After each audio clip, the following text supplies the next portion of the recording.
Welcome, everyone, to the Hope at Work podcast. With me today, I have two individuals. This is the first time I've ever had two guests on the show at the same time, so breaking new ground here. Julianna Bootsman and Greg Nuk from Copper Teams are joining me. So let me give you a little bit of insight as to how they made it on the podcast, and then I'll let them introduce themselves. So I went to the HR Technology Conference a few months ago, and at that event, there are usually about 400 or so HR technology vendors. For me, I'm like a kid in a candy store. It's amazing.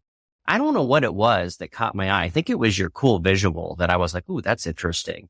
So I stopped and chatted with Julianna and Greg, and I learned that Julianna was the Chief Spiritual Officer of Copper Teams. So that's a perfect intro, Julianna. If you want to provide us with an understanding of your background and who you are, and then we'll allow Greg to do the same. Yeah. I'm a coach. I'm the lead coach at Copper Teams as well. And my background, I like to say that I have had 4 successful careers, but only one vocation, which is love. And so in everything that I've done in my life, and coaching for me began when as a professional dancer, and then working with up and coming professional athletes and dancers and working with them. And what I noticed in them was that an experience that I also had for myself, which was transformational when I was about 16, where I experienced exponential growth in a moment. And it wasn't because of needing to do more and even train more, which is a little bit counter to what we're going to talk about in a little bit, I think. But there was an element that when I connected into the truth of myself, like my soul and my spirit, and I let that be a part of the experience, I got exponentially better in a moment, to the point where my ballet teacher that was sitting on the sidelines watching me in this giant conference where I was dancing at, and we were both just crying. And she's like, I've never seen you dance like that. I said, I've never felt myself dance like that. So then I went in and I started realizing if I worked with my dancers and the athletes that I was training and got them to tap into that part of their spirit, we would see extraordinary results come out of them with less effort. And so that takes me into where I am now, working with businesses and leaders. And I knew with translating that into the leadership space, it was the same thing. And when we work with recognizing that everything has a spirit and energy in it, when we tap into that, we are able to witness, and they're able to witness extraordinary growth and extraordinary things come out of them with least effort. And so it doesn't mean that effort's not put in, but we have so much more capacity in us than we realize. And as humans, we often experience a lot of grind and a lot of struggle. And what we do is we invite people into recognizing that grit, which is still passion driven, spirit driven, that allows us to actually create innovation and take us into where we're meant to go from a spirit, heart led, love led place, rather than an ego, just driven for just thinking that the more we do, the more we're going to get, which it's not always the case.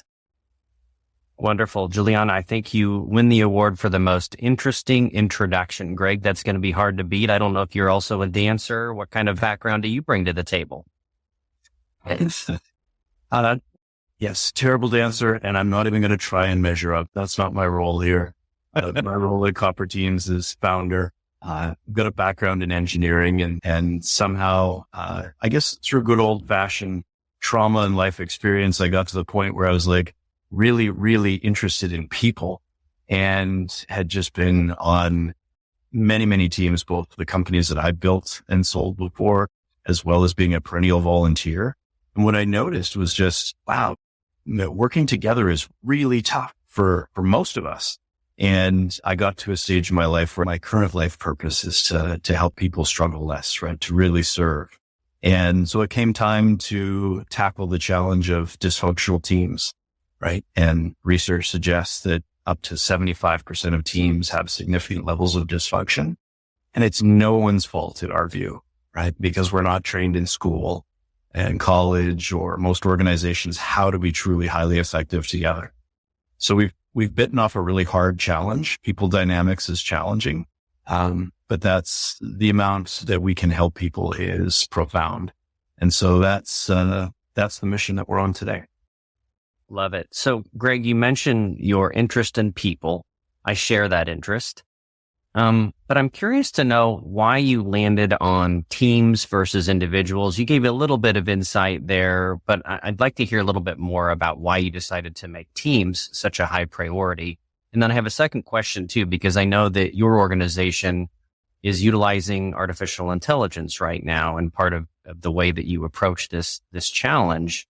And I'd like to better understand how that's being utilized as well. So a bit of a two-part question for you there.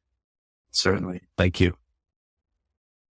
So in our way of thinking, teams are the entity that delivers, right?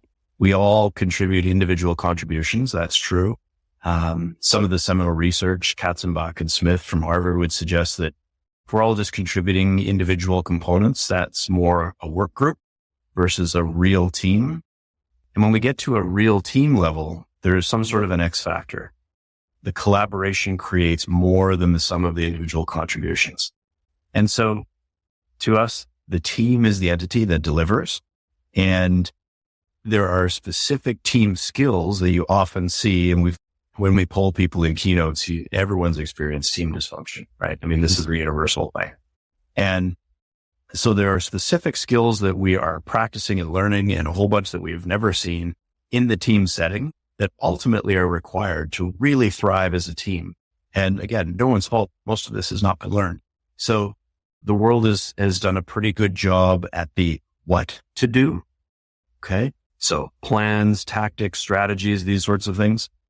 Some organizations and leaders do a pretty good job of who is going to do the what, and they hire great people and compose teams. Much less often we see a focus or even an acknowledgement of how we're going to do the what together. And we focus on the how, because that's what we all know, that ideas are easy and execution is hard. Mm-hmm. And execution together is why it's hard. We're all complex. We're all beautifully diverse people with all sorts of backgrounds, and the pressure's usually on, and it's a genuine challenge. So we've got the situation of how do we do the what together at a much, much higher level. And so that was the focus on teams. Leadership development is wonderful. It's essential. And the team could also grow as opposed to just the leader having all the responsibility for a highly effective team.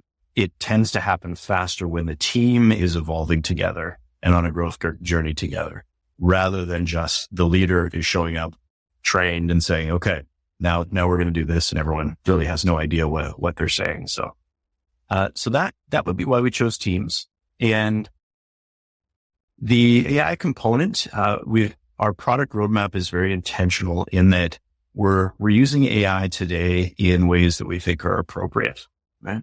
Because our ultimate vision for how we'll use AI is technically not yet ready, right? The technology not yet advanced enough. So today we're doing things like, in the team assessment that we've built, we ask people, we're trying to determine alignment between different team members, right? With subjective answers. So we'll ask a team, for example, what is the compelling vision that you work within? And of course, a compelling vision gives meaning and purpose to our work. It's like the ultimate battery or energy source. And so when people give free-form answers to that question, we're using AI to look at the degree of alignment on the team around this idea of what the compelling vision is. And it's, with the right prompting, AI is actually fairly good at saying, wow, we have 5 people on this team that have no vision or wildly different visions, or they're all locked and loaded and pursuing a North Star. And this is exciting. And that's really valuable insight, right? So without the ability to parse subjective inputs like that, it's tough to really understand. You'd have to do it human basis beforehand. Ultimately, we want to scale the team training system that we've built to the 90% of teams in the world that will never get the budget for us to do it in person. And that's where our AI team coach is. We're building that avatar, if you will, behind the scenes. And yeah, this is how we create impact at scale, is we provide the resources and training real time, via AI, and the LLM tech has really allowed us to, it makes it possible where it wasn't before. It's not quite ready to the level that we want, to be engaging enough, with clients. There's something called the uncanny valley, but that's the future where we're headed. That's wonderful, Greg. Okay. So very helpful. And I completely get the goal of using AI. To your point, we can't all get together in person with every individual and organization that we would like to work with. And so AI enables us to still be effective and to scale some of what you're attempting to do without that in-person interaction, if I'm hearing you correctly. So Julianna, I want to come to you next. And I want to talk about the analogy of sports, because we're talking about teams. So you knew that was inevitably going to happen. We were going to compare teams at work with teams, in the sports arena. And I played soccer in college and in high school, so loved it, loved being a part of a team, understand the challenges around team dynamics. One of the topics that I've always found interesting is why, in the world of sports, the majority of the time you spend practicing and preparing, and you have very few actual games where you get to put your skills on display. Why don't we practice at work? And what's your point of view on that? Yeah. I mean, answering the question why, I think there's a lot of different answers that could come from that. I think that what we see and what we know to be true is that when we do practice at work, the outcome and the experience is different, not only on what we can deliver, but on the experience of delivering it. And this is where it comes back to like our deep care for people. What we see happening right now in the workplace setting is a decline in well-being and in, all sorts of like, people's mental health, number of sick days, people just needing to leave. I just had a conversation recently with a friend who, there was a change in leadership and now the whole company is like, she's struggling and looking for work silently. They don't know that. Mm-hmm. And so the way in which we come together consistently as a team to make sure that we're paying attention to all of the different changing dynamics. And so that's, with a team, there's an entity of people. It's a group of things and that are shifting and changing all the time. And so what we've created at Copper Teams and what, had me really excited about, coming and joining Copper Teams on the mission that we have, it allows us to diagnose and to really be checking in and caring for these teams in a way that you can quickly get updated data on what's happening and changing within the dynamics. So in sports, if someone got injured, if someone's all of a sudden like just not playing as well in a certain thing, you're not going to keep them and keep pushing that because you're not going to achieve your goal, which is to, win or whatever that is. You're going to switch them out. You're going to make sure that they go and get physio or that they're getting cared for. You're going to bring them back in and the rest of the team will be adjusting. If you know that you're going to be playing another team coming up that is going to require you to have more defense or to this and that, you'll train that part of your company. The same thing happens in business. We know that we're coming into a season where, our accounting is going to be going through an audit and they're going to be pushed harder than others. Then how do we support them as a whole so that they can get through that and not feel like they're, really struggling in their well-being and their personal or as a team even, where you're starting to see things go off the rails. So when we're paying attention, when we come together, when we're practicing, it allows us to be able to go forward. I mean, why? I think it takes time to practice. Mm-hmm. And so it's a shift on the values of recognizing and really beginning to see the results. Those companies that are doing it, that see that they're taking, you could call it a leap of faith, but they have enough insight to know when we do this, it's going to pay off in the long run. We know that we're going to be able to go further, to be able to do more. But it is a bit of what I was saying, like the law of least effort. Put in that time, practice, you function well as a team, you know how to operate as a team, how to come together as a community where you're all caring for each other and know more about each other so you can go out in the field and know how to respond to each other with wherever you're at. Yeah, I really appreciate your emphasis on well-being and mental health. I think that's really important. I think it's gained importance since the pandemic. People have recognized, hey, we bring our whole selves to work, and understanding where people are at mentally, spiritually, emotionally. These are important elements that we need to consider. And I think you hit on the why. The why, that the reason that practice doesn't happen so much at work is because it takes time.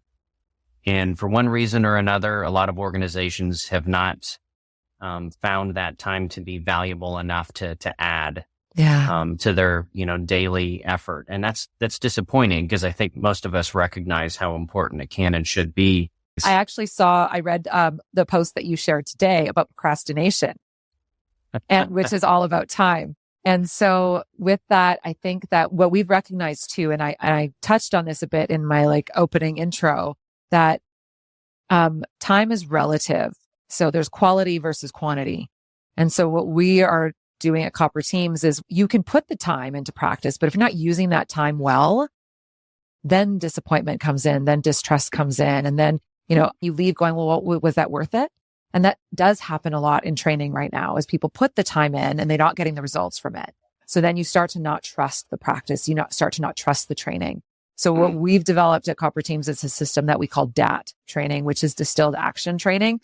And we really go, what is it that we can train on and really get to the heart of the matter? And our assessment allows us to really tune in quickly to say, if we train on this thing, and we train really specifically, and you walk away with an actionable skill that you can actually practice, not a whole gamut of things that you're like, that's all interesting and nothing can be applied right away. Then you start to see results. Then you leave that practice feeling that was awesome, rather than leaving the practice going like, and then you lose that. Then you lose the momentum. You don't want to keep going. And so it's redefining how we practice that supports us to be able to even do it and get the value from it. It's understandable why there has been disappointment, because it's been worthy of it. Hey there, I'm Tim Boris, host of the Working Well podcast, where business strategy meets human sustainability. If you're an executive, a leader, or change maker ready to ditch burnout, build thriving teams, and drive real results, this is your next must listen. Tune in on the Redefining network or at timboris.com/podcast. Yeah. And if I could add this, the time being relative, and we hear this often, right? And it's understandable. We don't have time to practice. Mm-hmm. First thing is Julianna mentioned our distilled action training. We invite teams, whether we're training them or they're going to go on a self-led mission, 2 hours a month.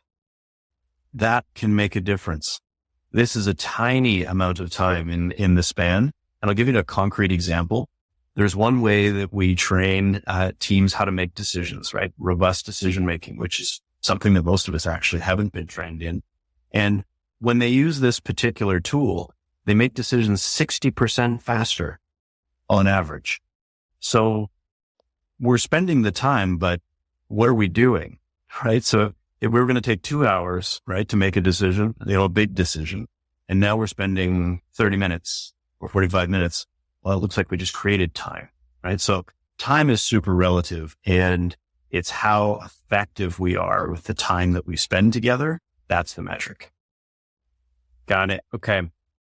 Really helpful. Appreciate your additional insight, Greg. So, Julianna, I want to come back to something that Greg said a few minutes ago when he talked about how we align teams. I'm assuming that the alignment of teams does not mean that everybody's the same. Yeah. That alignment still maintains a good degree of diversity. Am I correct in that assumption? Yeah. Tell me what your point of view is. Yeah, absolutely. I mean, we've been talking a bit about well-being. And so in the way that we have a dashboard that we call the House of Copper. And so once a team has done their assessment, they get to see all the things in their house. It measures the 30 essential team dynamics. And like a house, or when you're building something, the strength of what you can put on top of it depends on the strength of the foundation. So what makes up the foundation of when we're working with teams is how well do you know each other and psychological foundation. And the how well do you know each other specifically isn't just like, oh yeah, I know that you have a dog, or, I know a few things about you. It's actually like, can I name your values? Do I understand your personality style? And do I know your learning style? Am I aware of your triggers and maybe a little bit about where that's coming from? And do I know not only the role that you play here, but do I understand the role that you play as who you are naturally? And those are going to be different, and we want them to be different on a team. And when that understanding comes in, what we impart on teams too is that our deep belief is where there is understanding, when we're coming as our best human, we want things. We don't want to be in conflict. We want to be able to work. And when understanding happens, it invites us to be able to choose new action without it having to be hard. There's like that moment of like, oh, if I would have known that, wouldn't have been such a I wouldn't have been so hard on you about this, or I could have asked a different question and we could have gone left instead of right. But without that information, I just am making up a story about why something's occurring. So there's a level of what we bring out is that invitation of really making sure that we know each other and understand those differences. And then from there, we get to recognize how everything is relational, and relationships as humans is what allows us to continue to be at our best and thrive.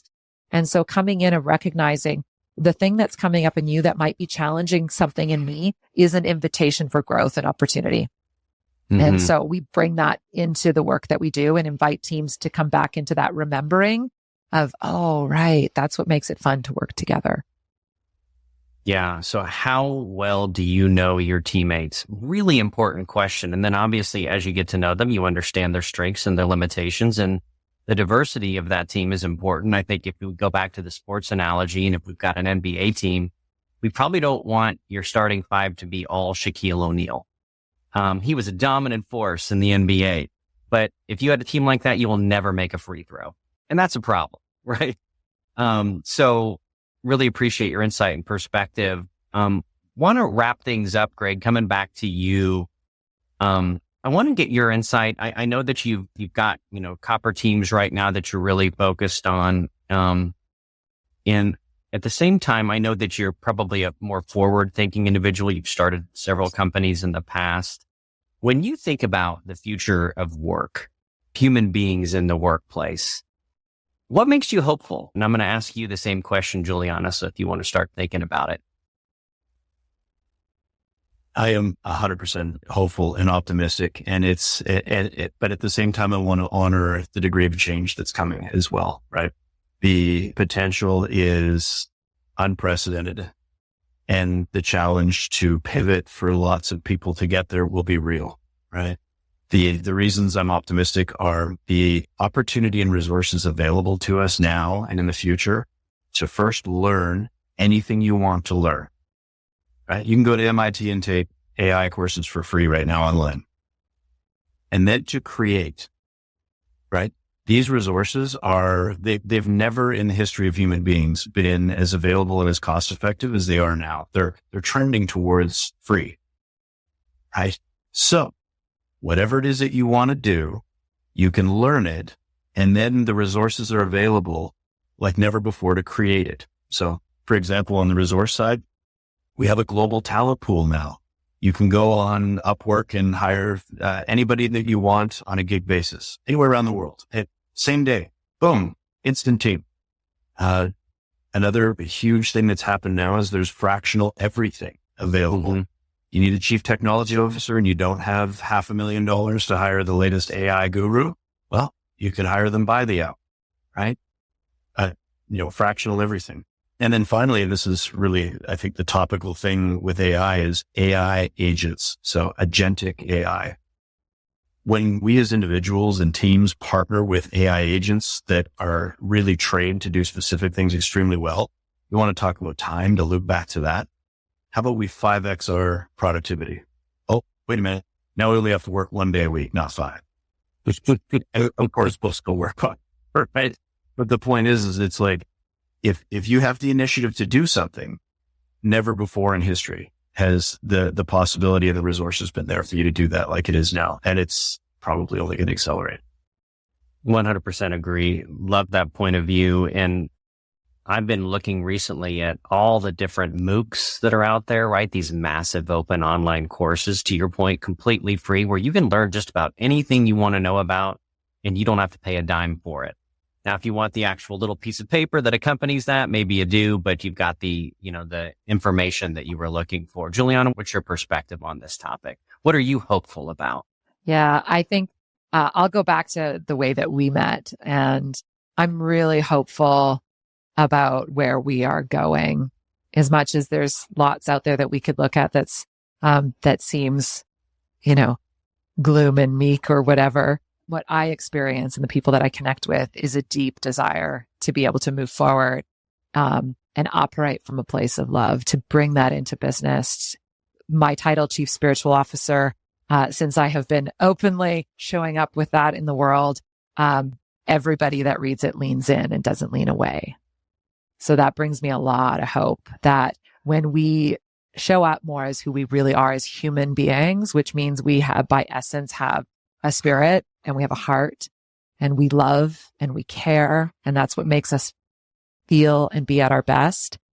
When we openly show up in a way that we honor that that's what matters, other people do too. And that's been my experience. And so that brings me a lot of hope that we really are moving in a good direction. Agreed. And you mentioned earlier that work is very relational. And you've mentioned the word love several times, which again, people don't frequently do in the workplace, although it's happening more frequently lately. Again, not this last year, but the year before at that same HR technology event where we met, I saw Marcus Buckingham speak. And he just wrote a book on love at work. And so again, I do think there's a bit more of an openness to using terminology that people aren't accustomed to in the workplace. Absolutely. And I think that's exactly why I shared that that's what brings me hope. You know, Marcus Buckingham wrote Strengths Finders, so came from very tactical, practical approach in leadership and business and just said, that's it. I'm just going to get to the truth of this. This is really a story. This is really a mission of love. It just undeniably is the most powerful force that we have access to every single moment. And when we learn how to harness that and to honor and lean into that, it changes and transforms things. So, yeah. Well, and I'll just add a piece here that I learned recently in the last couple of years. This is, I think Julianna really invited this into my life. The Greeks, the ancient Greeks, they had somewhere, depending on who you read, 4 to 8 different words for love, right? And this was really helpful for me because I only really knew it in one way, right? In one sense. But the one term, agape love, really all that meant in ancient Greek was the love for your fellow human being. So it wasn't erotic love or, all these other different types of love. It was agape love for a human being and honoring the human being in front of you. And that's really what we're talking about, right? It's wow, you're an amazing human being, really excited to learn more about you, and then we'll create together. Thank you for mentioning that. And I do want to point out too that Copper Teams is, I think, the only software company that I've been aware of that actually guarantees the performance of their product or you get your money back, which is really risky. I'm very impressed. I wish we had time to delve into that a little bit more, but do want to point that out for the listeners out there. Be sure to check out Copper Teams. Thank you so much for taking the time to join me today. I appreciate your time. Thank you, Marcus. Marcus.